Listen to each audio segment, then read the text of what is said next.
Hello students, कैसे हैं आप सब। आई होप आप सब अच्छे होंगे। आपकी स्टडीज बहुत ही जबरदस्त चल रही होगी। मेरा नाम है इंजमाम खान। स्वागत करता हूं आपका हमारे शानदार यूट्यूब प्लेटफॉर्म जिसका नाम है एफएमआई करियर इंस्टीट्यूट। जैसा कि बच्चों आपको पता है कि क्लास 11th बिजनेस स्टडीज के अंदर हमने फर्स्ट चैप्टर को बहुत ही शानदार तरीके से समझने की कोशिश करी थी जिसका नाम है nature and purpose of business. अगर अभी तक आपने वो चैप्टर नहीं पढ़ा है तो प्लेलिस्ट में जाइए फटाफट से, और वहां पे nature and purpose of business के नाम से आपको प्लेलिस्ट मिलेगी। फटाफट से उन चैप्टर्स को देखिए, उन लेक्चर्स को देखिए और फटाफट से उनको रिवीजन कर लीजिए। आज हम स्टार्ट करने वाले हैं क्लास 11 का चैप्टर नंबर 2 जिसका नाम है फॉर्म्स ऑफ बिजनेस। कि आखिर बिजनेस कितने प्रकार के होते हैं या कितने तरीके के होते हैं या किस तरीके से बिजनेस किया जाता है। बहुत ही शानदार चैप्टर रहने वाला है, बहुत ही जबरदस्त चैप्टर रहने वाला है बेटा। आपको वीडियो को एंड तक देखना है ताकि आपको चैप्टर के सारे कॉन्सेप्ट्स क्लियर हो सके। और कोई भी डाउट हो बेटा तो डिस्क्रिप्शन बॉक्स में आपको व्हाट्सएप चैनल का लिंक देखने को मिल जाएगा। आपको हमारा मेल आईडी, मोबाइल नंबर सब मिल जाएगा। आप वहां पे हमसे अपने सवाल पूछ सकते हैं या फिर आप अपने कमेंट सेक्शन में भी अपने सवालों को छोड़ सकते हैं। हम वहां पे भी आपको जवाब देंगे। और वीडियोस पसंद आ रही है बेटा तो वीडियोस को लाइक करो, दोस्तों के साथ शेयर करो और चैनल को सब्सक्राइब करना मत भूलना। बेल आइकन पे जरूर क्लिक करना ताकि टाइम टू टाइम वीडियोस का नोटिफिकेशंस आपको मिलता रहे। तो फटाफट से बहुत ही बेहतरीन चैप्टर हमारा जो है फॉर्म्स ऑफ बिजनेस, हम उसको स्टार्ट करते हैं बेटा। Lecture number 1। तो जैसा कि आपको पता है बेटा, सबसे पहले हम देखते हैं कि हम इस चैप्टर के अंदर क्या पढ़ने वाले हैं। तो फर्स्ट हम इस चैप्टर का पहले इंट्रोडक्शन लेंगे कि आखिर फॉर्म्स ऑफ बिजनेस क्या क्या होते हैं। देन हम टाइप्स ऑफ बिजनेसेस के बारे में बातचीत करेंगे, जैसे कि हम सोल प्रोप्राइटरशिप के बारे में बात करेंगे। हिंदू अनडिवाइडेड फैमिली बिजनेस क्या होता है इसको हम समझने की कोशिश करेंगे। पार्टनरशिप क्या होती है इसको भी बहुत अच्छी तरीके से हम समझने की कोशिश करेंगे। कोऑपरेटिव सोसाइटीज क्या होती है जिसमें एंट्री और एग्जिट फ्री होती है, मिनिमम 10 to 15 मेंबर्स इसके अंदर होते हैं, ये हम समझने की कोशिश करेंगे।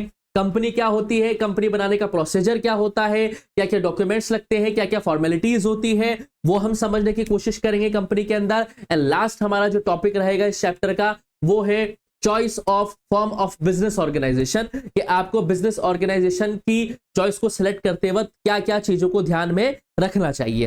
तो ये कुछ हमारी चैप्टर का एक तरीके से है ना समराइज फॉर्म होने वाला है बेटा कि हम क्या क्या चीजें पढ़ने वाले हैं। ये इन पार्ट्स में हम इस चैप्टर को पढ़ेंगे और यकीन मानिए बहुत ही शानदार चैप्टर रहने वाला है। बस आपको वीडियो को एंड तक जरूर देखना है और वीडियोस पसंद आ रही है तो लाइक करें और दोस्तों के साथ शेयर करना ना भूलें।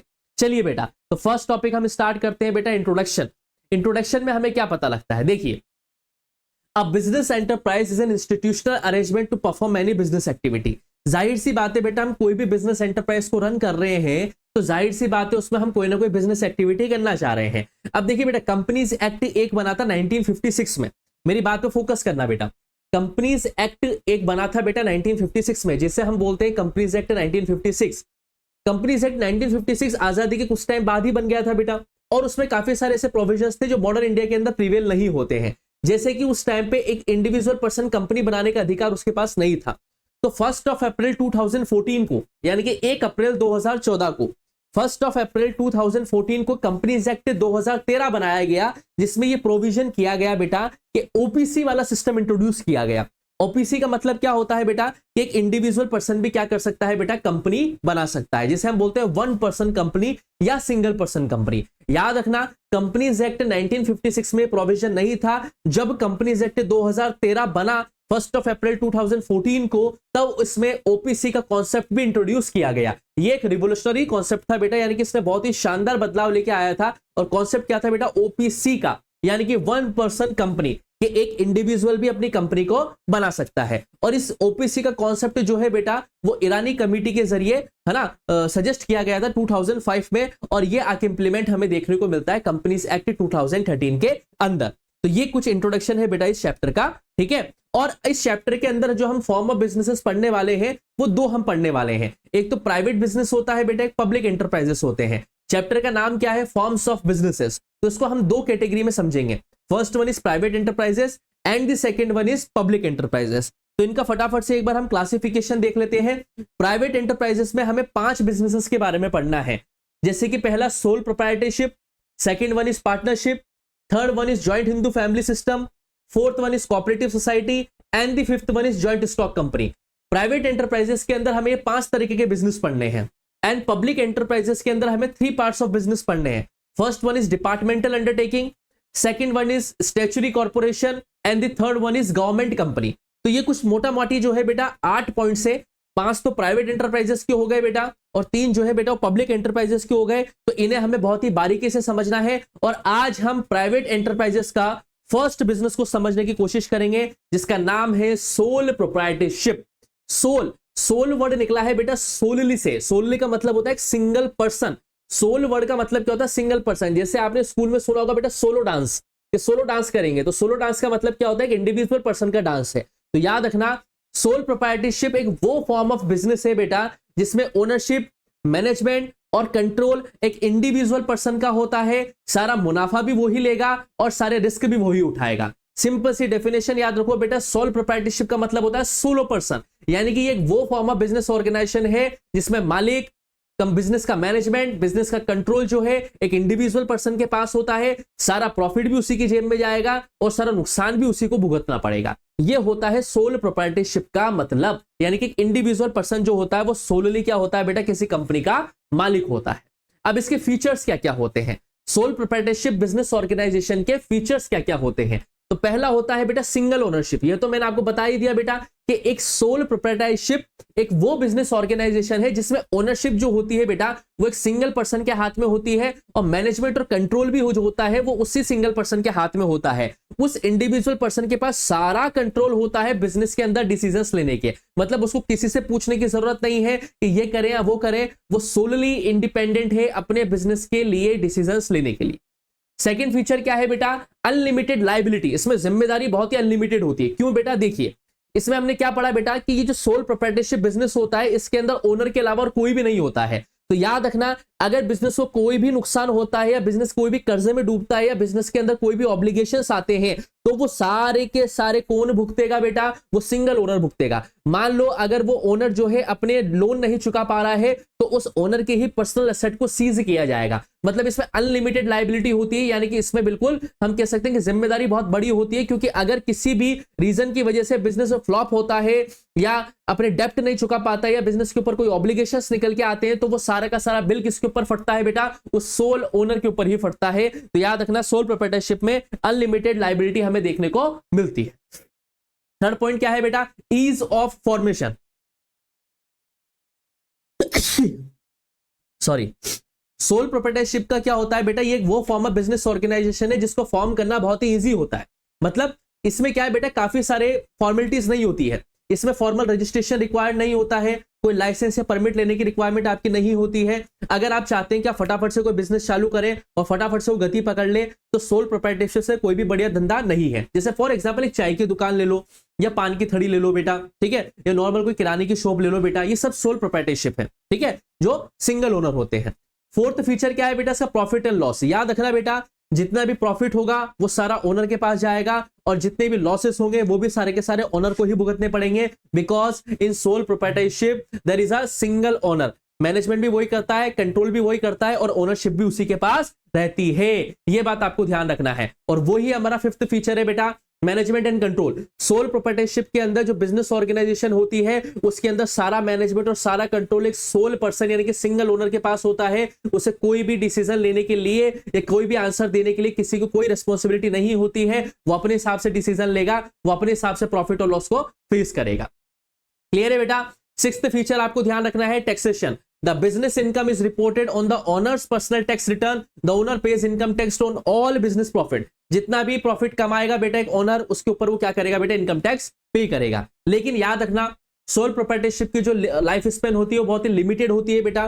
फॉर एग्जांपल मान लीजिए कि ओनर मर जाता है या रिटायर हो जाता है या वो धंधा चलाने की कैपेसिटी में नहीं होता है, तो याद रखना सोल प्रोप्राइटरशिप जो होता है उसकी लाइफ स्पेन जो होती है, जो लाइफ एक्सपेक्टेंसी होती है इस बिजनेस ऑर्गेनाइजेशन की, वो बहुत ही क्या होती है बेटा? लिमिटेड होती है। तो ये कुछ फीचर्स आपको ध्यान रखने हैं। पहला, सिंगल ओनरशिप होता है, प्रॉफिट एंड लॉस सारे वो भुगतेगा।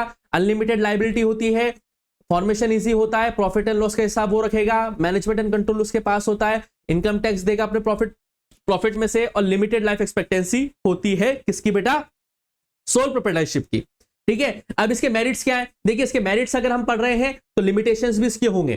तो मेरिट समझिए बेटा, कंप्लीट कंट्रोल। पहली बात बेटा, बिजनेस का जो मालिक है वो एक सिंगल ओनर है, तो उस पूरी कंपनी पे या उस पूरे बिजनेस पे उसका कंट्रोल भी अकेला होगा। अब उसके ऊपर कंट्रोल उसका अकेले का है, तो याद रखना डिसीजंस को लेने में बहुत ही हमें तेजी देखने को मिलेगी। यानी कि देखिए, जब आपके पास बहुत सारे पार्टनर्स होते हैं बेटा, तो डिसीजन लेने में टाइम जाता है, टाइम कंज्यूमिंग टास्क हो जाता है। लेकिन सोल प्रोप्राइटरशिप के अंदर क्या होता है बेटा, एक सिंगल ओनर होता है, और जब सिंगल ओनर होता है तो उसके पास एब्सोल्यूट डिसीजन मेकिंग पावर होती है। तो इससे क्या होता है बेटा, डिसीजंस को फटाफट ले लिया जाता है, और अगर उसमें चेंजेस भी करने हैं तो फटाफट चेंजेस भी कर लिए जाते हैं, क्योंकि आपको किसी को आंसर नहीं करना है, फुल कंट्रोल आपके हाथ में होता है।